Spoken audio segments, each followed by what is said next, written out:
Okay, तो फिर ये हो रहा है। मुझे नहीं पता कि स्टार्टिंग में ऐसा क्या हुक बोलूँ जिससे आप पूरी इस स्टोरी के लिए इंगेज हो जाएं, क्योंकि यूट्यूब में इस तरह से होता है कि आप स्टार्टिंग के 2-3 लाइनें इस तरीके से बोल दो जिससे बंदा एंगेज हो जाए। पर यह कहानी सच में बहुत ज़्यादा अच्छी है, बहुत ही ज़्यादा अच्छी। मार्वल में ऐसी बहुत कम स्टोरीज़ हैं जो मुझे सच में बहुत अच्छी लगती हैं। एक तो वो रून किंग थॉर वाली स्टोरी, वो सच में ऑसम है। थॉर गॉड बुचर वाली स्टोरी लाइन बहुत अच्छी है। गॉड बुचर वाली स्टोरी लाइन को तो मार्वल ने सच में, सच बताऊं तो उन्होंने कबाड़ा कर दिया। वो मज़ा मुझे नहीं आया। मुझे थॉर की सीरियसनेस देखनी थी, लेकिन उस कहानी को उन्होंने एक कपिल शर्मा का शो जैसा बना दिया और मुझे ये बिल्कुल पसंद नहीं आया। सच कहूँ, मुझे बिल्कुल नहीं पसंद आया। और उसके बाद में कॉस्मिक किंग थॉर वाली कहानी जो डोनी केट्स ने लिखी है, और जो आज की कहानी है वो जोनाथन हिकमैन की है। और जोनाथन हिकमैन बंदा ये बिल्कुल मेरे लिए ऐसा है जैसा कि क्रिस्टोफर नॉलन है। वो बंदे की स्टोरी टेलिंग, प्रेजेंटेशन इतना कमाल का होता है, मुझे इसके बारे में ज़्यादा आपको बताने की ज़रूरत नहीं है। और इसी तरीके से ये जोनाथन हिकमैन की स्टोरी है। आप सब लोगों ने सीक्रेट वॉर सागा के बारे में सुना होगा, लेकिन जितने भी हिंदी यूट्यूब चैनल हैं उन सब ने सीक्रेट वॉर के बारे में कितना ही डाला है। 2-4 वीडियोस, बहुत ज़्यादा हुई 15-20 वीडियोस। और ये 15-20 वीडियोस में उन्होंने सिर्फ और सिर्फ सीक्रेट वॉर को कवर किया है। उससे पहले के सागा का ऐसे जी तो खा ही गए। वो लास्ट में ए उन्होंने कवर किया है, तो किसी ने इन्फिनिटी को कवर किया है, किसी ने टाइम रन्स आउट को कवर किया है। बट ये story Avengers, new Avengers, times run out और फिर कहीं जाकर के सीक्रेट वॉर पर जाकर के एंड होती है। बीच में इसमें थोड़ा सा वो बिल्डर्स की वॉर भी है, गैलेक्टिक वॉर वगैरह इसमें शामिल है। तो ये वो स्टोरी है। मैंने इसके ग्लिम्स देखे थे 2013-14 के आसपास में। कुछ जब मैं स्टोरीज पढ़ रहा था उस टाइम पे देख रहा था, तो कुछ एक आध फोटोज आती थी जिसमें बिल्डर्स ने वो 3 सरों वाला कौन है वो यार मार्वल में, हाँ, लिविंग ट्राइब्यूनल, उसको मार दिया है। फिर बिल्डर्स का कॉन्सेप्ट आ गया। तो ये मेरे थोड़ा सा समझ में नहीं आता था कि भाई ये एकदम से नया क्या चीज़ इंट्रोड्यूस हुई है, भाई बिल्डर कहाँ से आ गए। तो मैंने इसे पढ़ा, फिर लगभग इस स्टोरी को पढ़ा मैंने 1 साल। बीच बीच में जैसे जैसे इश्यूज मुझे मिलते गए, कनेक्शन, एक तो इसका साला सच कहूँ तो मुझे इसकी एक दूसरे से लिंकेज नहीं मिल रही थी, समझ में आ रही थी कि कौन सी स्टोरी कहाँ से लिंक कर रही है। तो जैसे तैसे मैंने इसे पढ़ लिया। फिर पढ़ करके इसे ऐसे समझना और ऐसे पढ़ना कि मैं आपको इसको सही से डिस्क्राइब कर सकूँ ताकि आपको कोई प्रॉब्लम ना हो। तो अब कुछ टाइम पहले ही जो है मुझे लगा कि मैंने इतना पढ़ लिया, इतना समझ लिया है कि मैं इस पर वीडियो बना सकूं ताकि जो मेरे व्यूअर इसको देखें उनको किसी तरीके का डाउट ना रहे। तो अब मैं वीडियो बना रहा हूं। इसकी बहुत बड़ी ये सागा है, मतलब 40-50 वीडियोस तो ऐसे ही ख़त्म हो जाएंगी अगर मैं बहुत बहुत ढंग से, बहुत डिस्क्रिप्टिव वे में वीडियो बनाता हूं। तो अब ये आप लोगों पर है कि आप इसको कैसे देखते हो, उसको कैसा इंटरेस्ट लेते हो। वैसे भी व्यूज़ कुछ खास आते नहीं हैं, तो आप लोगों के रिस्पांस पर ही रहेगा कि इसे मैं आगे कंटिन्यू करूं कि ना करूं, क्योंकि बीच में रोकने का मेरा कोई मतलब नहीं है। नहीं तो मैं इसको छेड़ता ही नहीं, और इसको पढ़ने का, कवर करने का मेरा बहुत ज़्यादा मन है। तो प्लीज़ आप सब अपना सपोर्ट बनाए रखिएगा। और एक और बात है, जनरली मैं कहना तो नहीं चाहता, पर समस्या ये है कि मेरे चैनल की ग्रोथ कुछ अच्छी खासी हो नहीं रही है और मुझे अपना सिस्टम को थोड़ा सा अपग्रेड करना है। तो मैं अपना कैसे बोलूँ, तो अगर आप किसी तरीके का कोई कंट्रीब्यूशन दे सकें तो ये रहा मेरा स्कैनर। जो भी है, आप जिस तरीके से भी, जितना भी जैसा कंट्रीब्यूशन कर सकें इस चैनल को बनाए रखने के लिए। मुझे अपने लिए नहीं, बस अपना सिस्टम को थोड़ा सा अपग्रेड करना है। तो अगर हेल्प हो जाए आप सबसे, अच्छा रहेगा। बड़ा ऑकवर्ड लगता है यार ये बोलना। तो चलिए कहानी को अब शुरू करते हैं। कहानी की शुरुआत एक ब्रह्मांड से शुरू होती है जिसमें पहले कुछ भी नहीं था और फिर एक विस्फोट के साथ सब कुछ छा गया। सृजन के घूमते हुए बीज जिनमें रोशनी थी वो एक धमाके के साथ फैल गए और फिर यही प्रकाश जीवन की उत्पत्ति का एक प्रमुख स्रोत बना। ये वो चिंगारी थी जिसकी कहानी सदियों से सुनाई जा रही है। कुछ कहते हैं ये तब शुरू हुई थी जब हाइपीरियन को एक मरते हुए ब्रह्मांड से खींचा गया था, तो कुछ कहते हैं ये तब शुरू हुआ जब गार्ड की मून पर मौत हुई थी, और कुछ लोग ये भी कहते हैं कि ये तब शुरू हुआ जब एक्स निहीलो ने मार्स को टेराफॉर्म किया था। और एक रेड प्लैनेट को ग्रीन प्लैनेट में बदल दिया गया था। पर मैं कहता हूँ कि वो सब गलत थे। जैसा कि हुआ था प्रकाश से पहले, युद्ध से पहले, हीरोज के गिरने से पहले, ये शुरू हुआ था 2 आदमियों से। ये शुरू हुआ था उन आदमियों के आइडिया से। और तब हम देखते हैं कि आयरन मैन किसी तरह की मशीन पर काम कर रहा होता है और वो स्टीव रॉजर के पास आकर कहता है, बुढ़ऊ अब उठ भी जाओ। स्टीव बेड पर बैठे हुए अपनी आंखें मलने लगता है। टोनी कहता है, क्या हुआ, नींद ज़्यादा हो गई या मैंने बीच में ही जगा दिया? स्टीव ने कहा, नहीं, मैं सो ही नहीं पाया ढंग से। जैसे एक सपना, कुछ दिनों से बस मुझे वही सपने आते जा रहे हैं। टोनी के चेहरे पर थोड़ी टेंशन आ जाती है क्योंकि स्टीव के सपनों का मतलब टोनी समझ रहा था। तभी टोनी ने कहा, अच्छा ऐसा है, तुम थोड़ा और आराम कर लो, तुम्हें डिस्टर्ब करने के लिए सॉरी, जब तुम्हें ठीक लगे तो तुम आ जाना। और फिर टोनी वहां से चला गया। लेकिन स्टीव के दिमाग में वही तस्वीर जो उसके सपने में आ रही थी उसकी झलक दिखाई देती है। रीड रिचर्ड, नेमोर, ब्लैक बोल्ट और ब्लैक पैंथर स्टीव को घूर रहे हैं। कुछ देर बाद स्टीव और टोनी टहलते हुए जा रहे थे। स्टीव कहता है, मैंने तुम्हें अपने सपने के बारे में पहले भी बताया था, पर ये ना जाने ऐसा क्यों लगता है कि ये पहले भी हो चुका है। ये बस मेरे लिए एक बीती हुई हकीकत के जैसा है और मुझे ये हकीकत याद नहीं है, बस सपने में ही मुझे इसकी झलक मिलती है।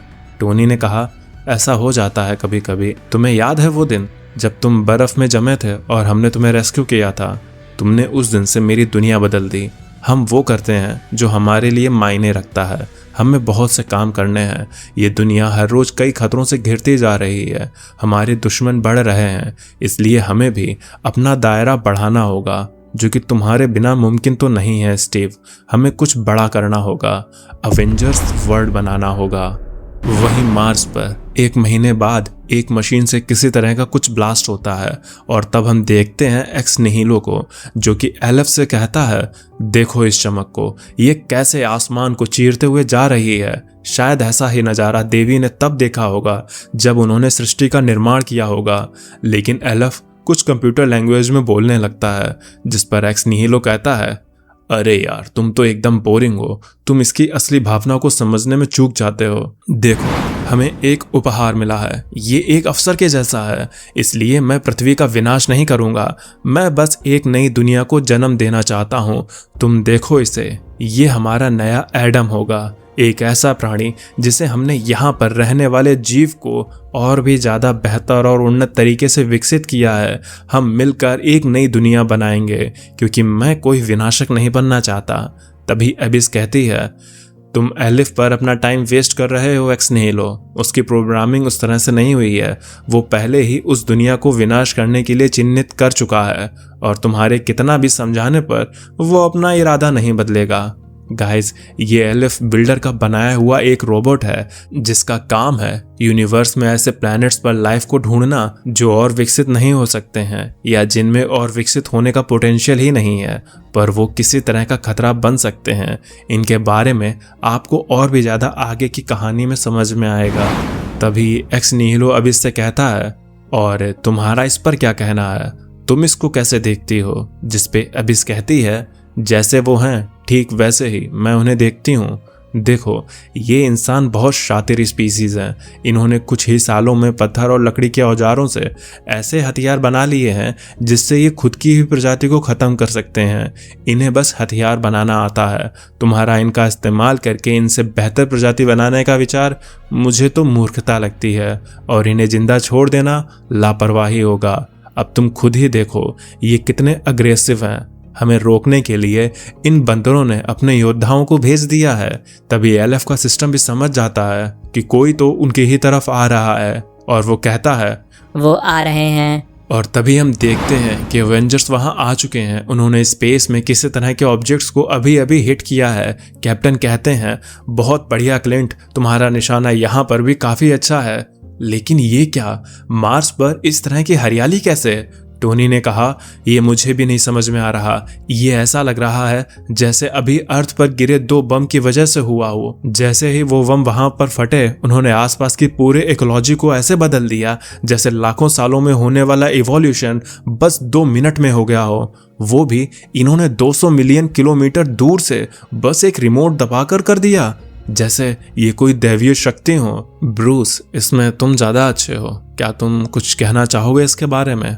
गाइस, इसका मतलब ये था कि जो ब्लास्ट एक्स निहिलो ने किया था वो अर्थ की तरफ किया गया था, जिस वजह से हीरोज को ये समझ में आया कि जो इवोल्यूशन बॉम्ब अभी अभी अर्थ पर गिरे हैं वो मार्स से भेजे गए हैं, और इसी चीज का जायजा लेने के लिए अवेंजर्स मार्स पर आए हैं। ब्रूस ने कहा, मेरी राय इस पर यह है कि उन दोनों बॉम्ब को जिन्होंने फेंका है, हमें उनसे खुद ही जाकर बात करनी चाहिए। और तभी हीरोज मार्स पर उतर जाते हैं। एक्स निहिलो ने यहाँ का एटमॉस्फेयर एकदम अर्थ के जैसा कर दिया था।